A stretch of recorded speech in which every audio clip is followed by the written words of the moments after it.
tá bom? Então, hoje a gente vai começar, como Cássia falou, capítulo 16, dando continuidade. Não se pode servir a Deus e a Mamon. E se vocês perceberem, esse capítulo faz sempre é um capítulo que faz um alerta entre os valores espirituais e os valores materiais, o equilíbrio. Não se pode servir a Deus e aos bens materiais, a Deus e a dinheiro, aos valores materiais, aos valores espirituais.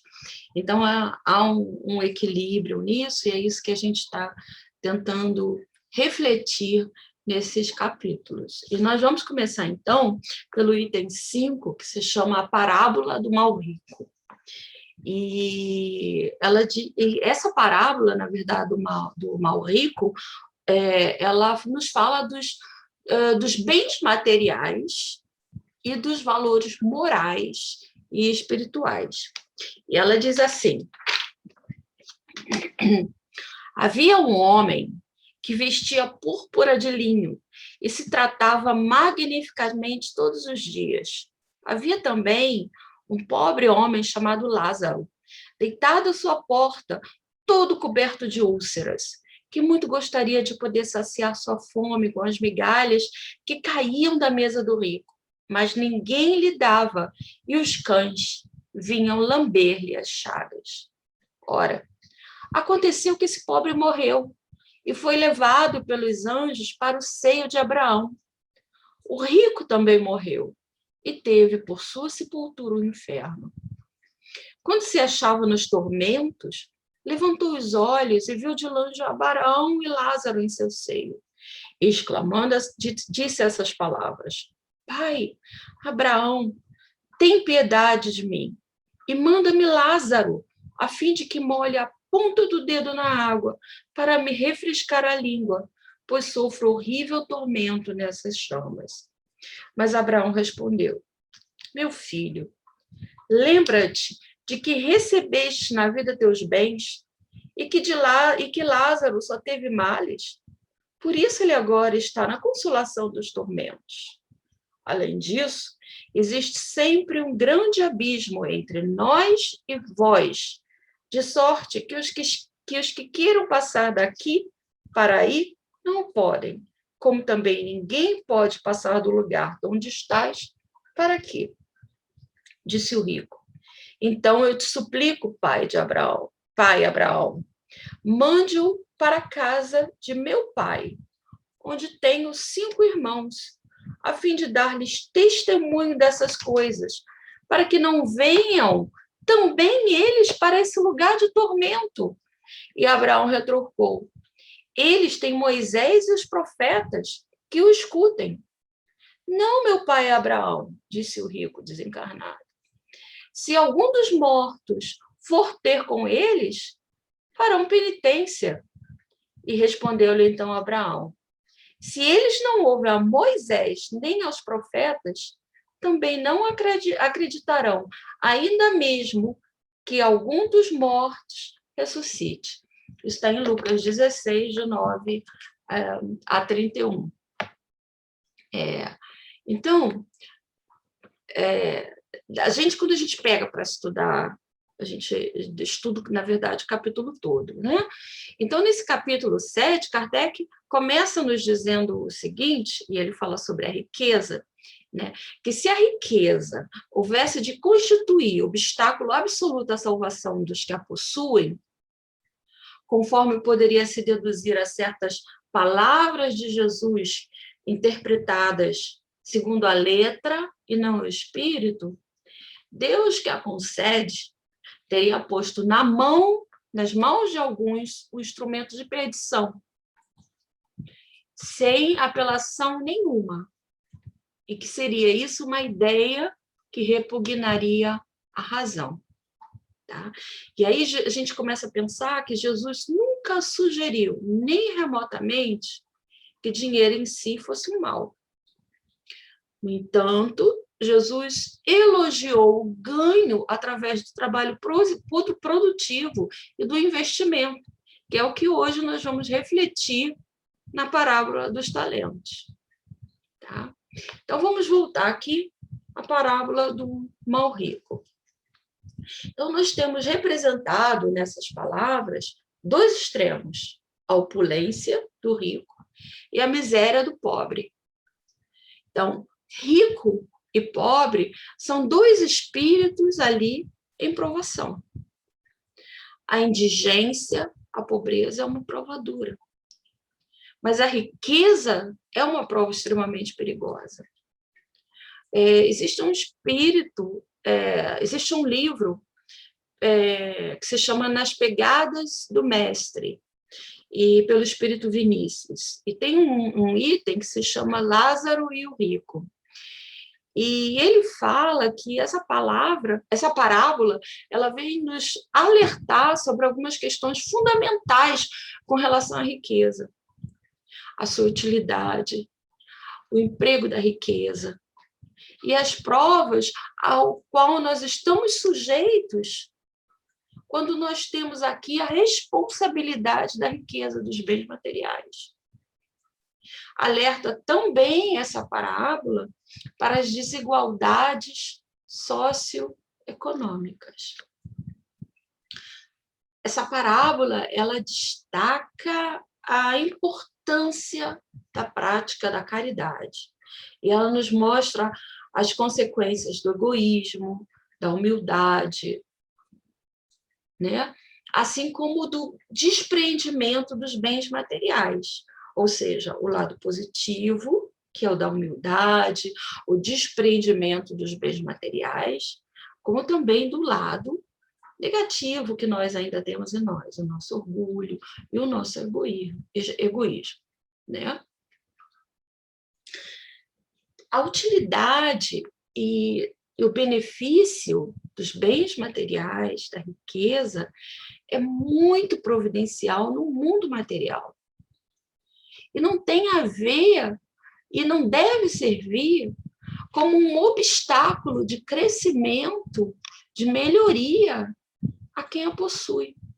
Na verdade, é um instrumento de progresso material como todos os outros que Deus disponibiliza para nós. Então, a parábola do mal rico, ele representa dois extremos de duas classes socioeconômicas existentes na humanidade, antes e agora. E enquanto nós não mudarmos, continuará desse jeito. A gente estuda e aprende nos estudos aprofundados da doutrina espírita o significado desse simbolismo. Então, era possuidor dos recursos e facilidades concedidos pela riqueza, bens materiais, que era um homem rico. Ele tinha as vestimentas, como é que diz a parábola? Ele se vestia de púrpura e linho finíssimo, né? Alimentação e conforto. Ele vivia todos os dias bem alimentado, esplendidamente. A outra parte era portadora das dificuldades decorrentes de quê? Da miséria, da privação, dos bens materiais. Extrema pobreza ou miséria, que era o mendigo chamado Lázaro. As enfermidades, né? Na parábola nos diz que ele jazia lá cheio de chagas, fome. Ele desejava alimentar-se com migalhas. Ausência de cuidados básicos de saúde. O que nos fala ali simbolicamente as palavras? Os próprios cães vinham lamber-lhes as chagas. E aí a gente começa a analisar. A riqueza é também um meio concedido por Deus para avaliar a sabedoria e a bondade do ser humano. Nesse capítulo, Kardec nos orienta, esclarecendo que é a forma de testar a capacidade humana ou a capacidade moral, dando-lhe o livre-arbítrio que quis ele que o homem chegasse, por experiência própria, a distinguir do bem e do mal. Cada um tem de possuí-la para exercitar-se em utilizá-la e demonstrar que uso faz dela. Os Lázaros da parábola simbolizam todos aqueles que, diz respeito da difícil situação que eles vivem, sofrem com resignação, por compreenderem que os bens do mundo são passageiros. São espíritos que ainda confiam em Deus, na sua bondade e misericórdia, mesmo que ainda submetidos a dolorosas provações, determinadas pela lei de causa e efeito, mas eles não se revoltam. Eles se mantêm pacientes, são guiados pela esperança em dias melhores, em novas encarnações, no futuro, após todo esse pagamento que necessitamos para o ressarcimento das faltas. Outro ponto relevante aqui nessa parábola do mal rico diz respeito ao que é necessário, ao que é supérfluo na vida. Nós temos o nosso grupo de estudo guiado aí pela Cássia, do Livro dos Espíritos. Então, nas questões, os temas estudados, as questões 704 e 710 do Livro dos Espíritos, que fala dos meios de conservação, né? Nos alerta sobre isso. E as questões também que nos falam dos gozos terrestres, né? E Kardec deixa bem claro dentro da codificação o que significa. Ele comenta que o uso dos bens terrenos, apenas pela sua utilidade, poderia causar indiferença, comprometendo a harmonia do universo, diz ele. E que para que isso não aconteça, foi que Deus tornou esse uso dos bens terrenos atrativo, prazeroso, impelindo ao homem ao cumprimento dos desígnios da providência, experimentando-o por meio da tentação que pode arrastá-lo ao abuso, fazendo-o usar a razão para se defender. Então, quer dizer, ele fala que é também uma prova.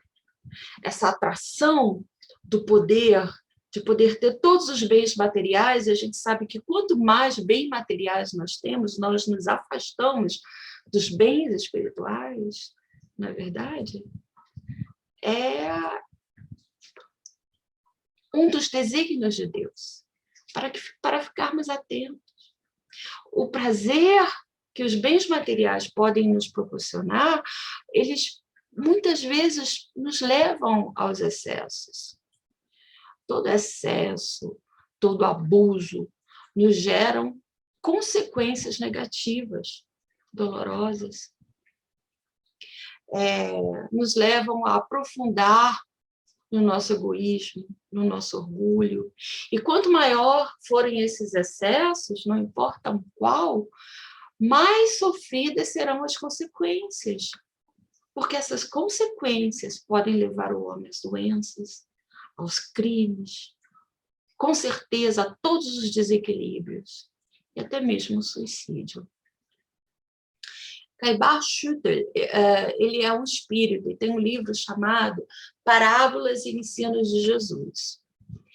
E este livro é fantástico, eu recomendo para todos que desejem. E ele compara a situação do rico e a do Lázaro no plano espiritual. E ele compara como dois lados de uma moeda, esclarecendo sobre as dificuldades de compreender o que cada face de uma moeda, na verdade, simboliza. E ele diz assim: o mendigo vai para a abundância, e o rico, nessa parábola, é que passa a mendigar. Gente, olha a profundidade dessa frase. O mendigo vai para a abundância, e o rico é que passa a mendigar. Então, nós estamos aqui para crescer, para evoluir. O mendigo, nas parábolas, passa pelas provações que lhe cabem na vida atual. Ele sofre, ele resgata e ele vence. E o rico? Ele mendiga os valores morais, os valores éticos e os valores espirituais. É o reverso da medalha. E aí Caibá diz assim: vós tendes vistos muitas medalhas. Figuremo-las numa libra esterlina, numa libra. De um lado, traz a figura do rei ou da rainha, mas do outro lado, o seu valor real. Então, toda medalha tem o seu lado, cara ou coroa. Cara ou coroa, não é verdade? A cara é o valor. A coroa é a figura. Cada um de nós é uma medalha. Diz Caibá ainda. Essa frase não é minha. E ele fala: a libra de ouro vale segundo o câmbio corrente, assim como nós valemos de acordo com o câmbio espiritual, que taxa o valor das nossas almas, que taxa o valor das nossas almas. Aqueles que só olham a efígie, cara, não conhecem o valor do dinheiro. Assim como também os que olham o homem pelas aparências, pelo exterior, não conhecem o homem, porque o exterior do homem é efígie da vaidade, do egoísmo, do orgulho. O que vale na moeda é o reverso. O que vale no homem é o seu interior, o seu espírito. Então, o rico trazia no verso o característico do rei. Bonito, cuidava da sua aparência, pomposo, vestes finas. Mas depois que ele morreu, depois que ele desencarnou, se vê o valor da medalha gravado ali. E esse valor gravado não permitiu que ele entrasse e que fosse ao seio de Abraão. Ou seja, ao mundo espiritual superior. Ele teve que sofrer ali, como diz na parábola, na entrada do Hades, no submundo, que para nós seria, comparando, aos planos espirituais inferiores, ao umbral. Né? Então, a doutrina espírita, a gente fala desse jeito sobre umbral, reino superior, mundo superior, mundo inferior, são relacionados a várias outras situações, vários outros estudos que vocês compreendem. Né? Mas vamos nos fixar aqui nessa parábola. Né? E com essa parábola, a gente vê que a doutrina espírita ela não critica a riqueza, ela não critica a acumulação dos bens. Muito embora a doutrina espírita acredita que esses valores possam nos afastar daqueles que são mais consistentes, mais importantes na nossa vida. Esses valores, essa riqueza, essa acumulação de bens podem nos levar a adotar valores que sejam materiais e que possam nos levar a deixar de lado os valores espirituais. Bendito é aquele que percebe isso, como São Francisco de Assis, que percebeu que não podia lidar com dois e escolheu um. Nós estamos muitas vezes longe disso, nas mínimas coisas. Trabalhamos e empregamos o nosso dinheiro para a nossa vida, para nossas coisas, para a nossa família, e esquecemos do próximo. Esquecemos do que podemos fazer, da nossa responsabilidade financeira com o que temos.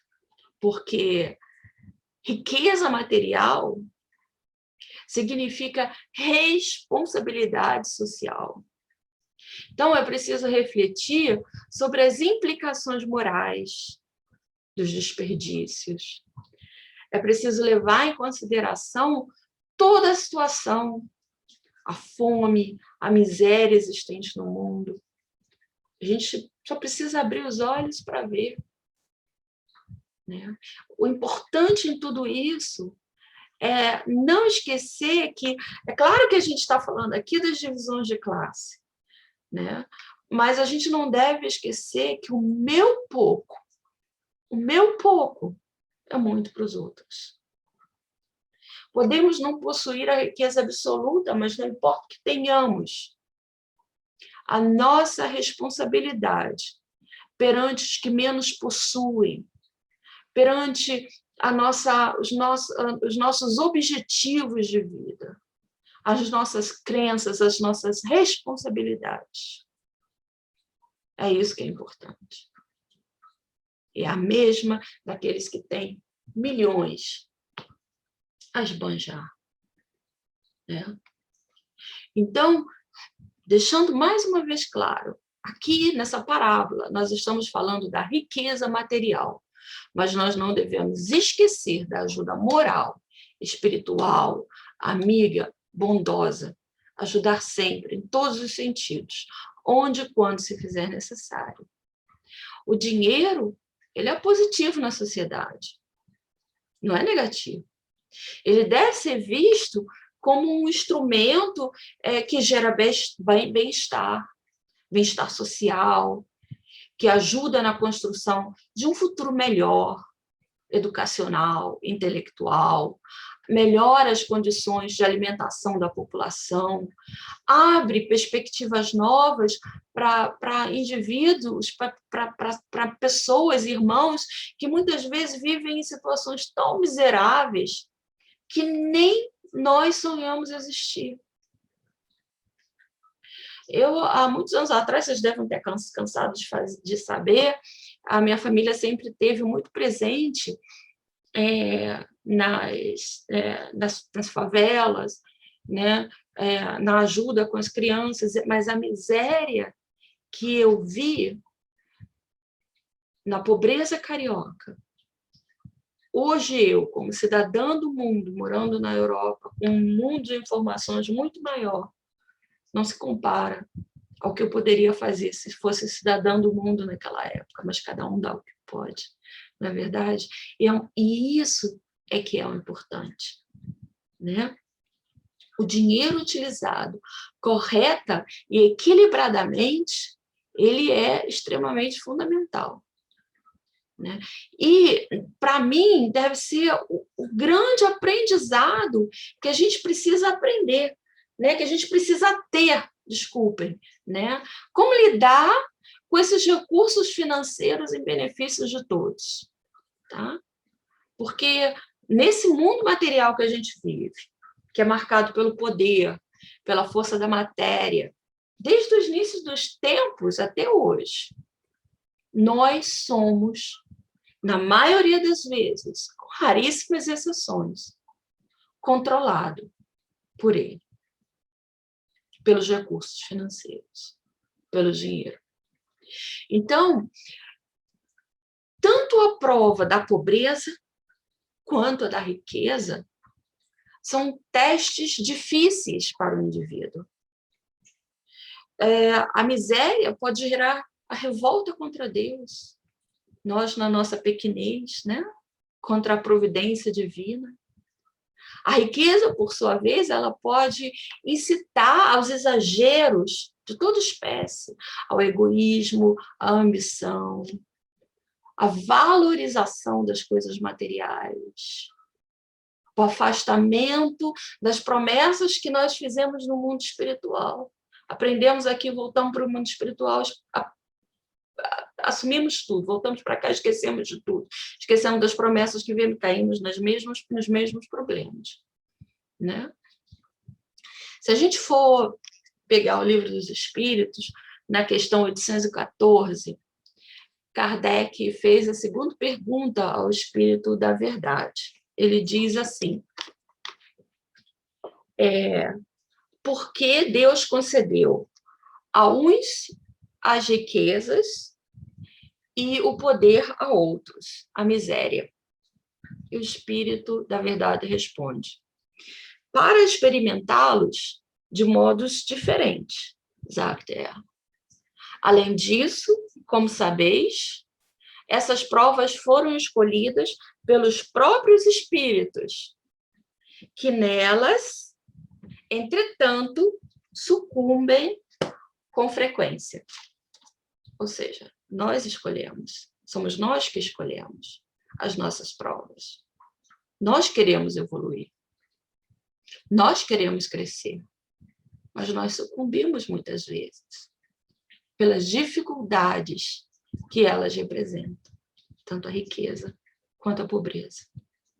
E os espíritos, eles nos esclarecem a situação de Lázaro no plano espiritual, o que eu acho também fantástico, né? E eles falam para nós aqui nessa palestra, né, nessa parábola, desculpem, eles deixam bem claro que Lázaro é alguém vitorioso, é um espírito vitorioso que, ao vencer a pobreza, essa prova da pobreza, ele desenvolveu a paciência, a humildade, a fé. E essa é a razão da felicidade dele, quando ele aparece ali, compartilhada junto a Abraão, que era o grande patriarca do povo hebreu. Interpretamos aqui como Deus, nosso Pai, né? E o rico, por sua vez, falha na sua prova, uma vez que a riqueza secou no coração dele todos os sentimentos que ele podia ter de amor ao próximo, desenvolver-lhe o egoísmo, acirrou o orgulho, o manteve ali preso aos bens e valores materiais, né? Outra coisa importante que ele fala aqui nessa parábola, desculpem, do mal rico, é o significado da palavra abismo, né? Porque foi quando nós lemos lá, né? Ele estava lá, né, sofrendo no mundo espiritual, nos tormentos, e aí ele levanta os olhos e via de longe Abraão, e Lázaro aconchegado ali ao Abraão. E ele fala: Pai, tenha piedade de mim. Não é verdade? E aí Abraão esclarece para ele e diz que entre nós, ou seja, ele, Abraão, Deus e Lázaro, está posto um grande abismo, de sorte que os que quisessem passar daqui para vós, ou seja, do plano espiritual elevado, não poderiam, nem tampouco os de lá passar para cá. E quando ele fala isso nessa palavra, nessa parábola, a gente começa a pensar na palavra abismo. E o que significa o simbolismo da palavra abismo nessa parábola? Por que Abraão diz que havia abismo entre eles? E aí a gente chega à conclusão que abismo é a distância evolutiva que há entre um e o outro espírito. Então, se a gente prestar atenção nessa parábola, a gente percebe que Lázaro cresce, ele evolui através das provações que ele suporta, ele ascende na escala espiritual dele. E aí, por outro lado, o rico, né, que não tinha ainda desenvolvido as qualidades que o colocasse ele num nível mais adiantado, estagna ali, sofre ali.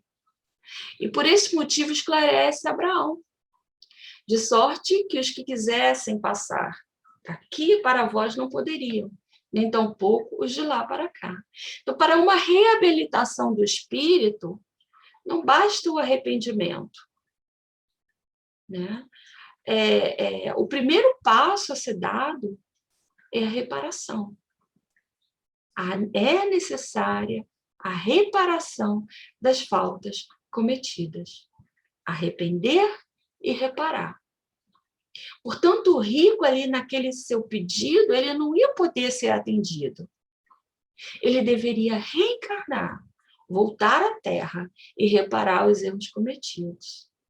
Então, o abismo nessa parábola significa para o rico o sofrimento, o remorso, a constatação do tempo perdido, vivenciando as coisas materiais, em contrapartida com as bênçãos que Lázaro recebeu no plano espiritual. Esse é o abismo entre eles, o abismo evolutivo, o abismo de ordem moral. Mas uma coisa deve ser vista, a gente sempre fala que há um equilíbrio em tudo, não é verdade? E existe um lado positivo também no rico, que deve ser visto. Tá? Então, o que o rico faz na sua conversa com Abraão?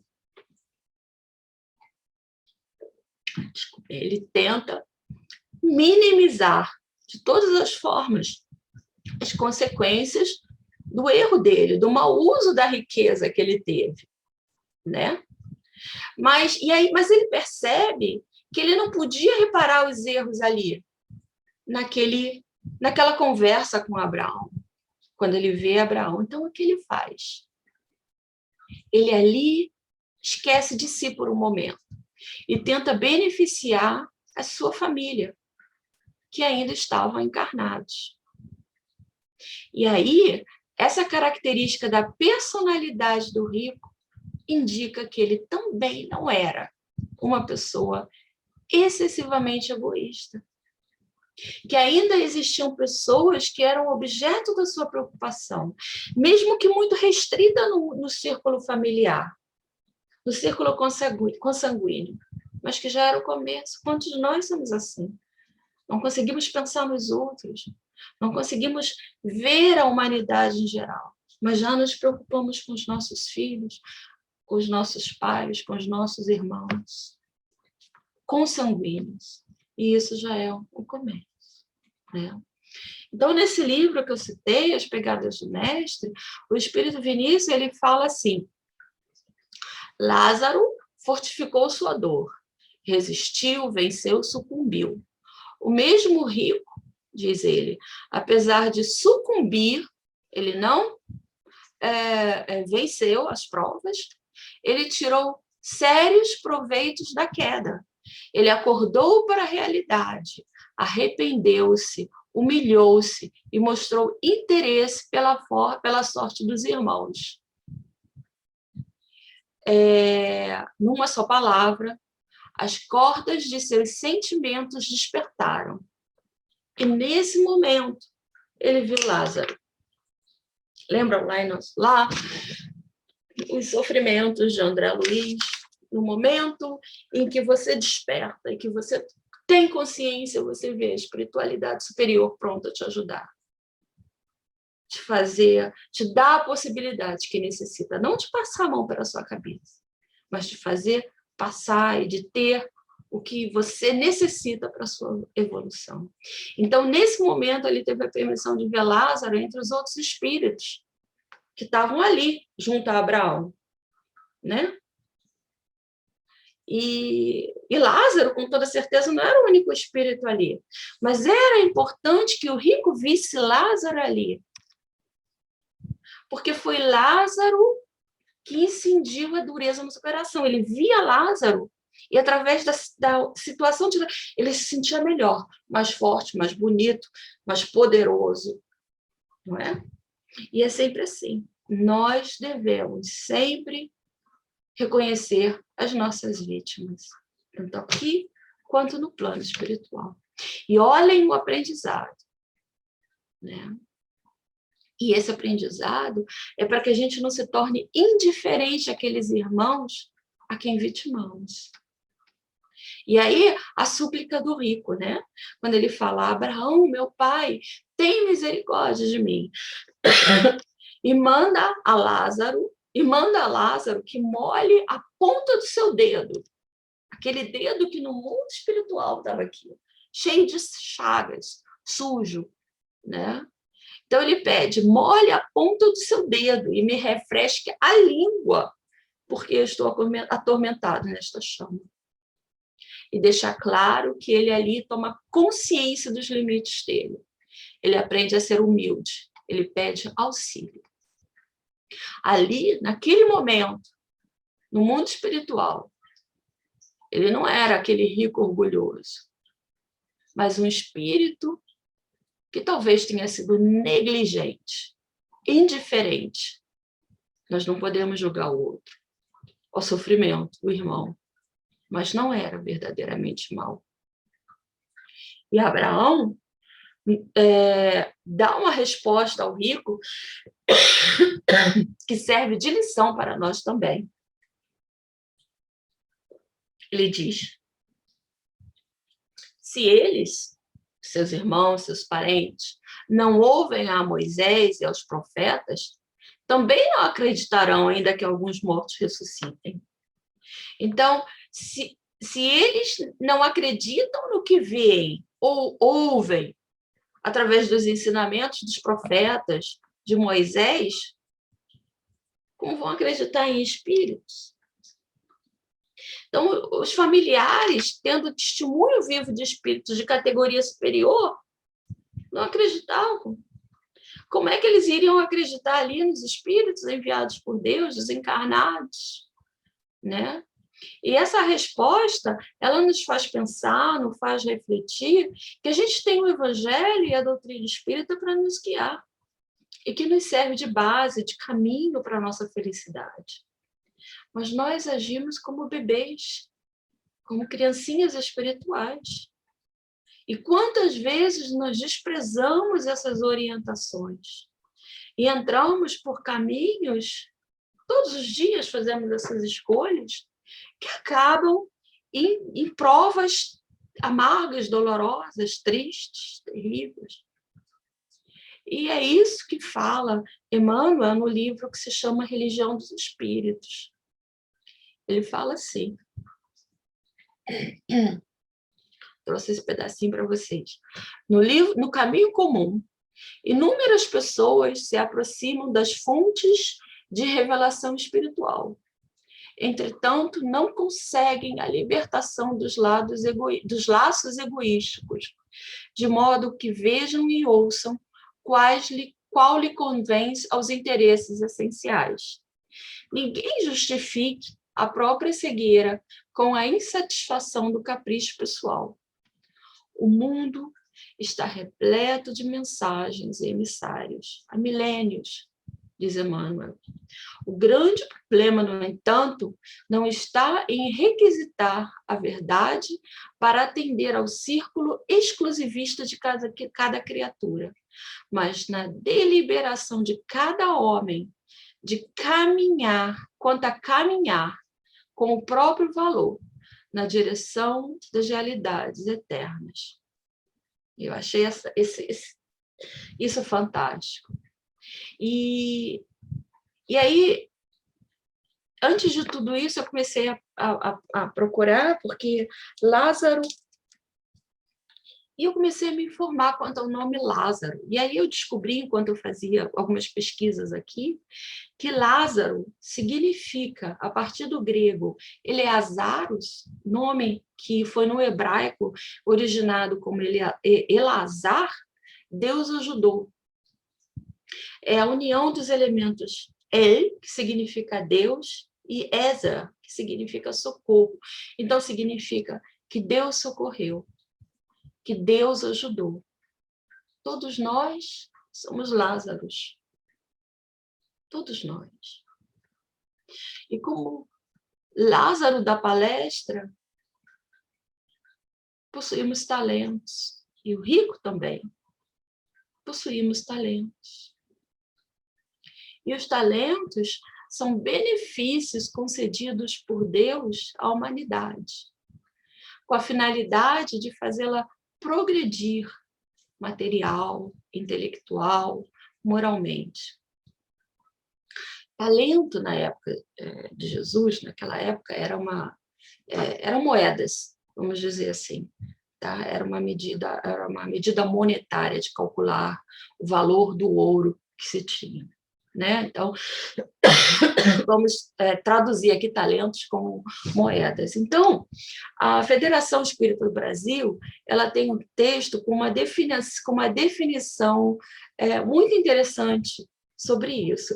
E ela fala assim para a gente, eu coloquei aqui também, ela fala assim, A palavra talento corresponde ao conjunto de todos os bens dados aos homens por Deus, tanto os materiais como os espirituais. Os talentos materiais vêm ser o quê? A riqueza, as boas condições de vida, o bom status sociais e uma boa saúde.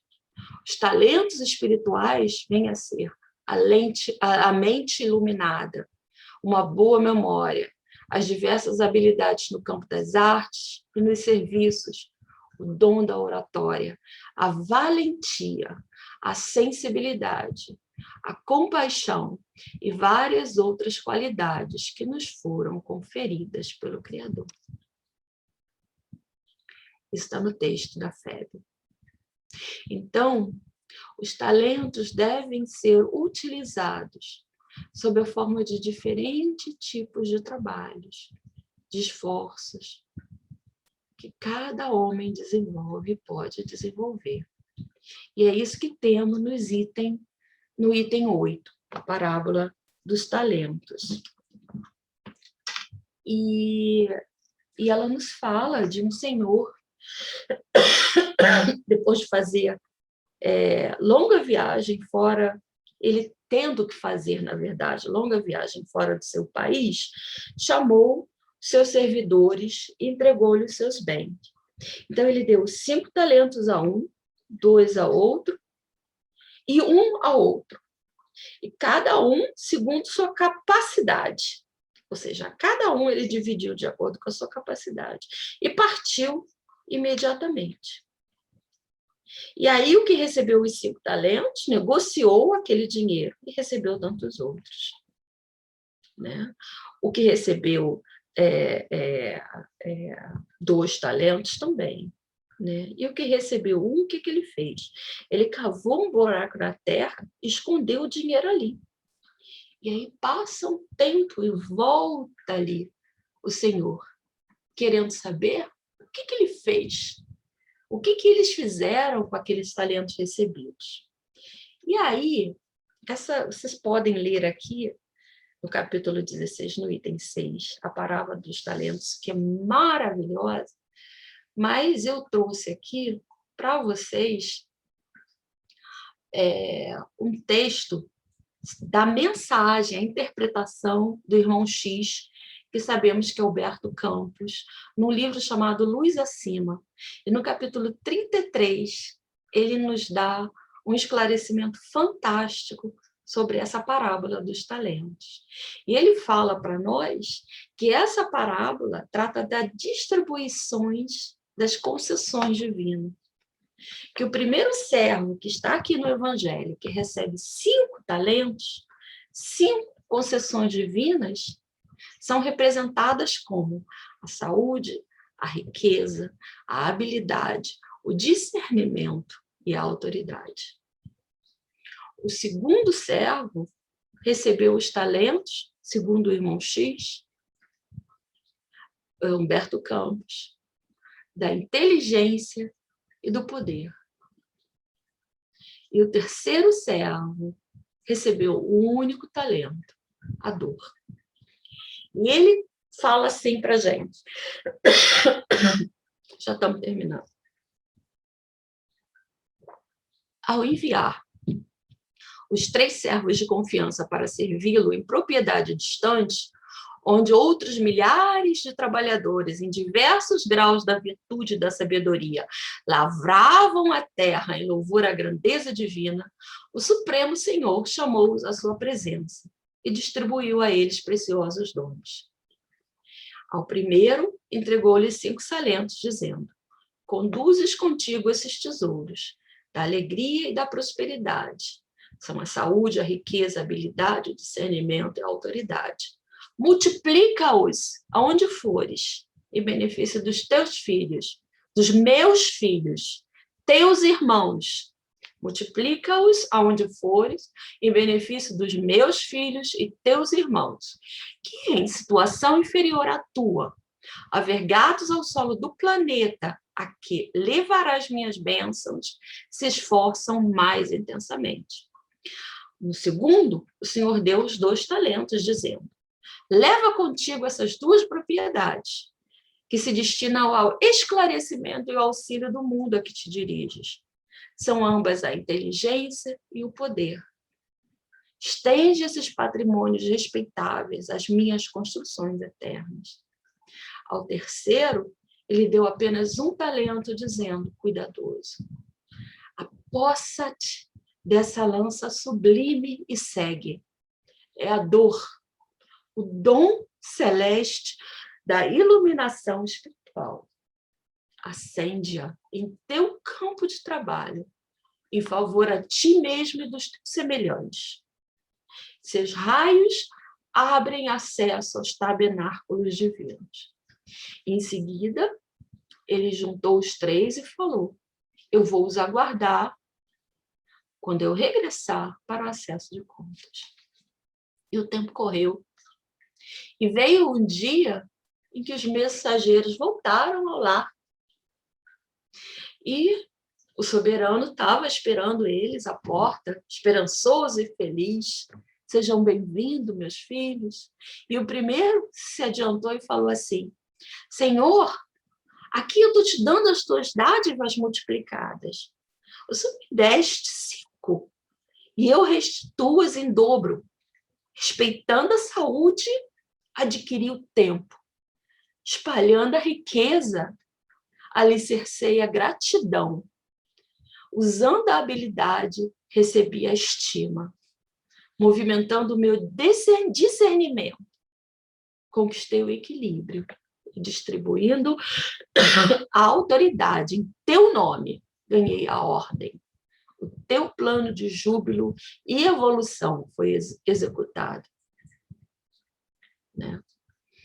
E aí a felicidade, né? A felicidade do Senhor, né? Falando, já que foste fiéis nos negócios de tão pouca coisa, conceder-te-ei a importância de importantes interesses na minha casa. Ou seja, venha e trabalhe comigo, cresça, meu filho. E aí veio o segundo, que depositou nas mãos os outros 2 talentos. Né? E aí falou, Senhor, teus deveres haveis multiplicado. Elevando a inteligência, obtive o trabalho.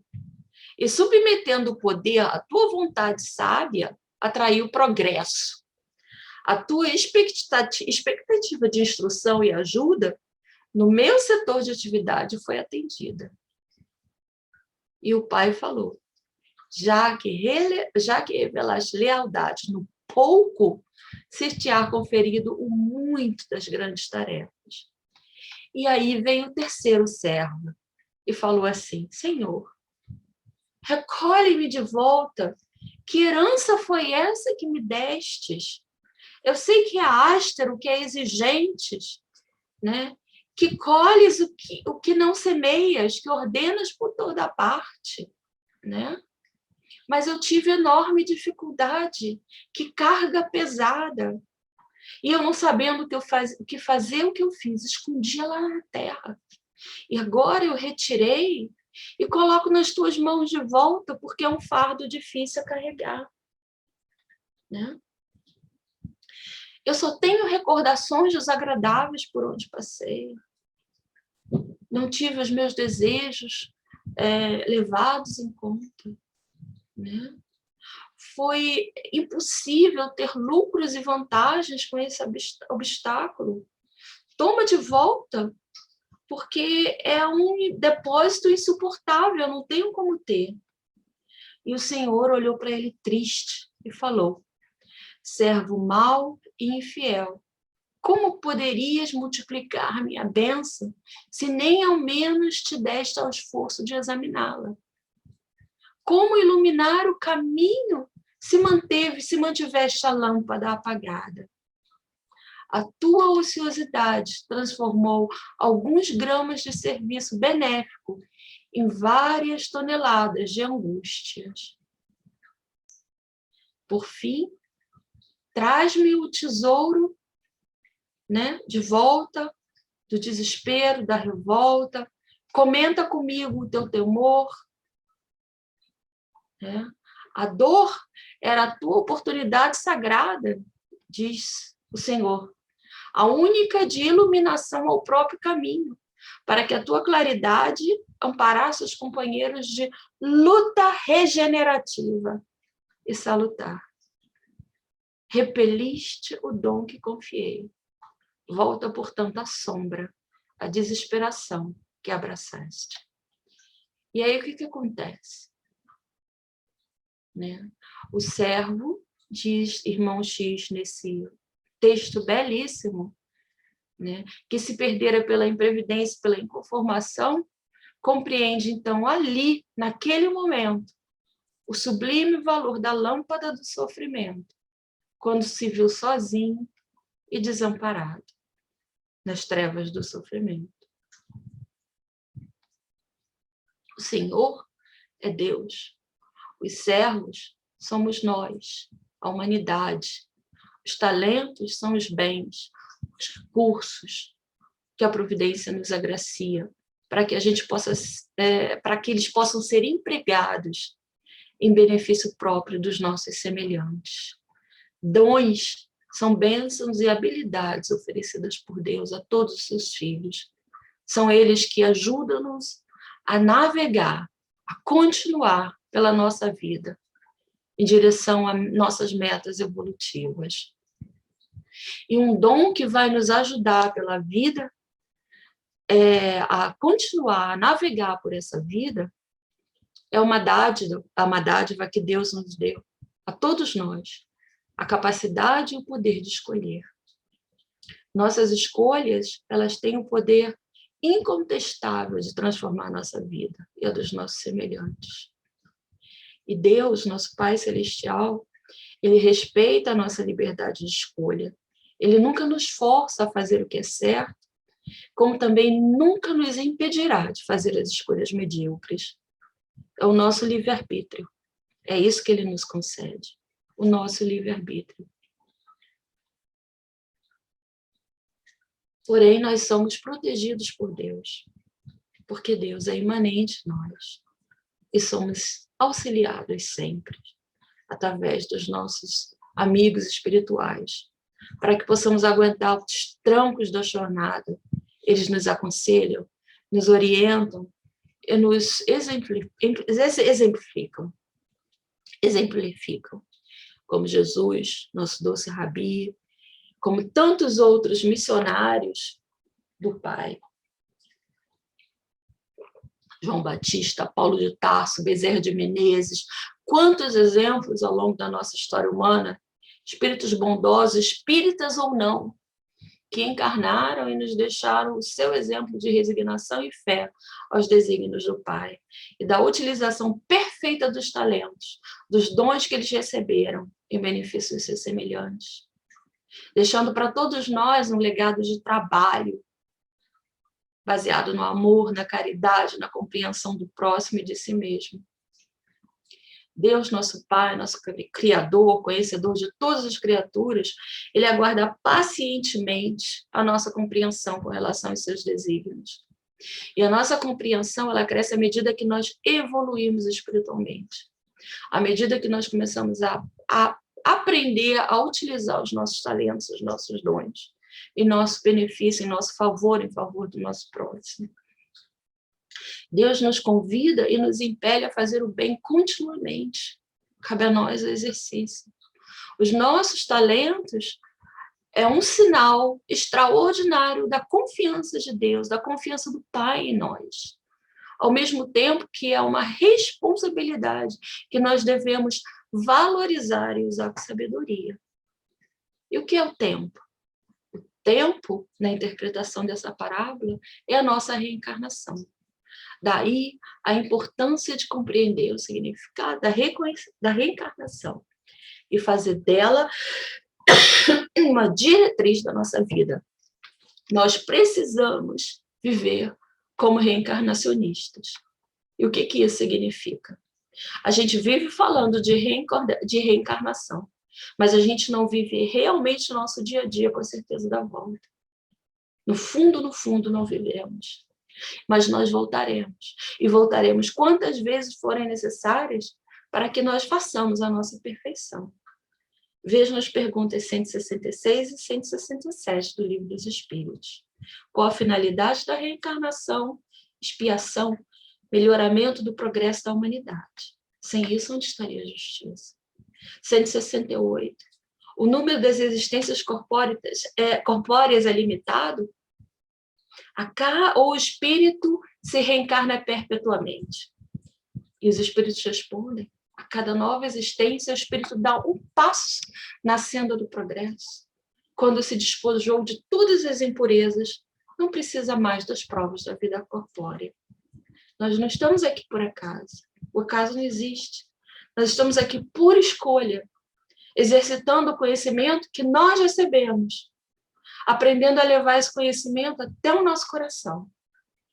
Nós já chegamos a um ponto em que nós escolhemos a doutrina espírita. E com esse conhecimento do Consolador nas nossas vidas, nos nossos corações, tudo fica mais fácil, é mais fácil do que antes. Por quê? Porque a doutrina espírita nos encoraja a enfrentar, a compreender as dificuldades que nós passamos.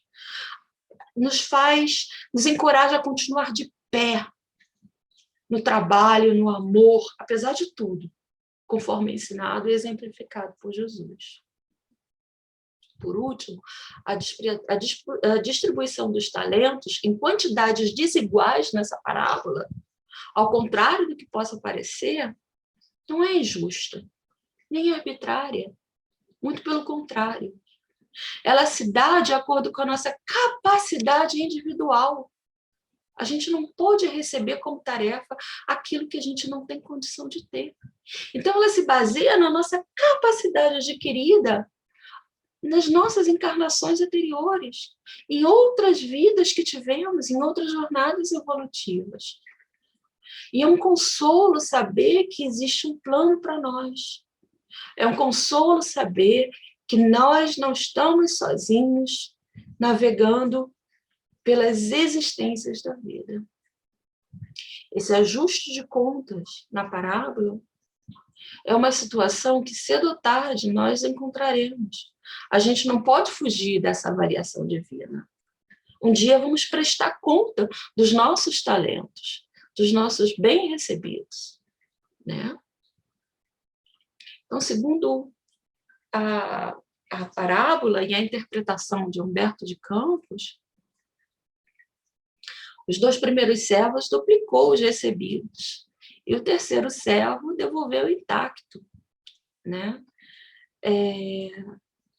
Ou seja, ele não assumiu a responsabilidade recebida, porque ele achava que era uma carga muito pesada.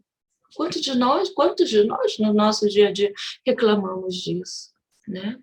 Significa que, além de não assumirmos a nossa responsabilidade pelo nosso fracasso, ainda reclamamos e culpamos Deus, né? E ainda dizemos que temos medo.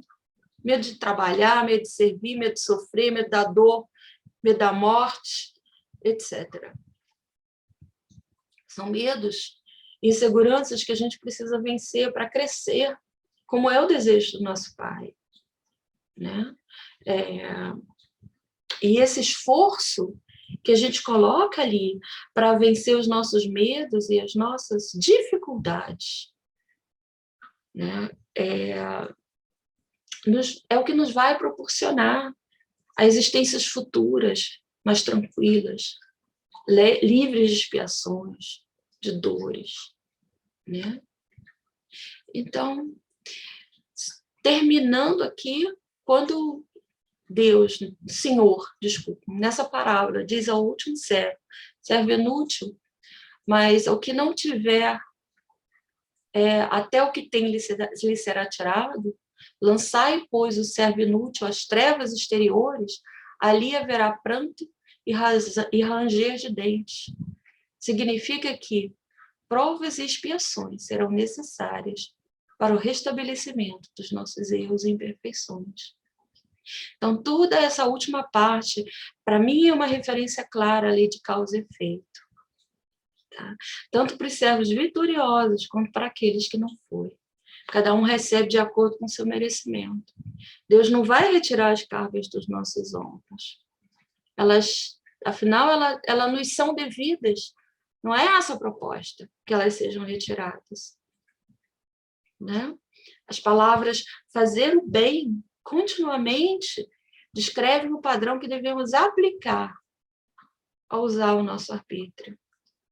As nossas escolhas, elas estão sempre unidas, atadas às consequências que podem ou não ter após as nossas decisões. Usar os dons espirituais que recebemos é fundamental para que a gente permaneça no caminho certo. Eu trouxe uma pequenina reflexão aqui, porque eu já falei demais, né? Eu encontrei nas minhas pesquisas, mas eu não sei quem é o autor, mas ela diz assim: o Senhor não exige, não reclama de cada um de nós, senão o que é justo, atendo a vossas capacidades e a vossa fraqueza humana. Mas quer que façais todos os esforços por progredir. Dentro de vós colocou o germe, desenvolvei. E é isso, gente. Essa foi a reflexão dessa noite. Obrigada a vocês, que Deus nos abençoe, nos dê um resto de semana tranquilo e até domingo, se Deus quiser.